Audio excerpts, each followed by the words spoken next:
మేడారంలో భక్తుల రద్దీ కొనసాగుతోంది. రాష్ట్రం నలుమూలల నుంచి వచ్చిన భక్తులు తల్లులను దర్శించుకుని మొక్కులు చెల్లించుకుంటున్నారు.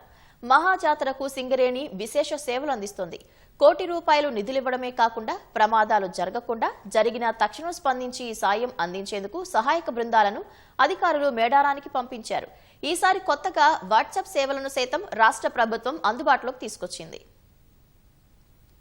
దక్షిణ దేశ కుంభమేళాగా పేరొందిన మేడారం మహాజాతరకు భక్తజనం పోటెత్తుతున్నారు. వచ్చే బుధవారం నుంచి వనంలో ఘనంగా జనజాతర ఆరంభమవుతుంది. ఈ నెల 28 నుంచి 4 రోజుల పాటు అంగరంగ వైభవంగా జరుగుతుంది. మేడారంలో జాతర రద్దీ ఇప్పటికే మొదలు కాగా ప్రతిరోజు 1,00,000కు పైగా భక్తులు తల్లులను దర్శించుకుంటున్నారు. వారాంతాల్లో 4-5 లక్షల మంది దర్శనాలకు విచ్చేస్తున్నారు. జంపన్న వాగులో స్నానాలు చేసి గద్దెల వద్దకు వెళ్లి మొక్కులు చెల్లించుకుంటున్నారు. రాష్ట్రంలో వివిధ ప్రాంతాల నుంచి వచ్చిన భక్తులతో మేడారం పరిసరాలు కిటకిటలాడుతున్నాయి. మేడారంలో మండమెలిగే పండుగ ఆద్యంతం కోలాహలంగా సాగింది. డప్పు డోలు వాయిద్యాలతో మేడారం గద్దెల పరిసరాలు మారుమోగాయి. దుష్ట శక్తులు రాకుండా దిష్టి తోరణాలు కట్టి పూజారులు సాంప్రదాయ పూజలు చేశారు.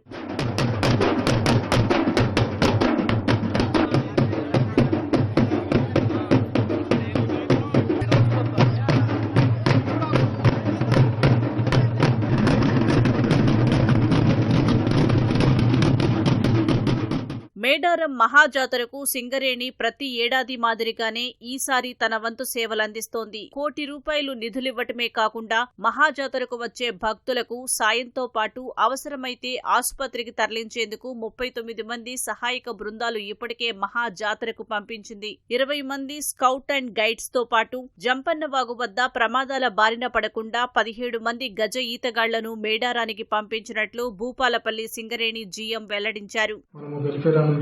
ఇవన్నిటికీ మనము హెల్ప్ చేస్తున్నాము. దాంట్లో భాగంగా నిన్నటి నుండి మనము రెస్క్యూ టీమ్స్ ను ఒక 39 మందిని పంపించడం జరిగింది. సో లాస్ట్ ఇయర్ కూడా రెస్క్యూ టీమ్స్ పంపించాము. సో ఈ రెస్క్యూ టీమ్స్ యొక్క ముఖ్య ఉద్దేశం ఏంటంటే ఎవరైనా దెబ్బలు తాకినా ఇంకేమైనా ప్రాబ్లం అయినా కూడా ఫస్ట్ ఎయిడ్ చేస్తారు. అలాగే సిపిఆర్ ఏమైనా స్పృహ తప్పి పడిపోయినా సిపిఆర్ కూడా చేసి ఇమ్మీడియట్ గా హాస్పిటల్ కు పంపించడానికి అవకాశం అనేది ఉంటుంది.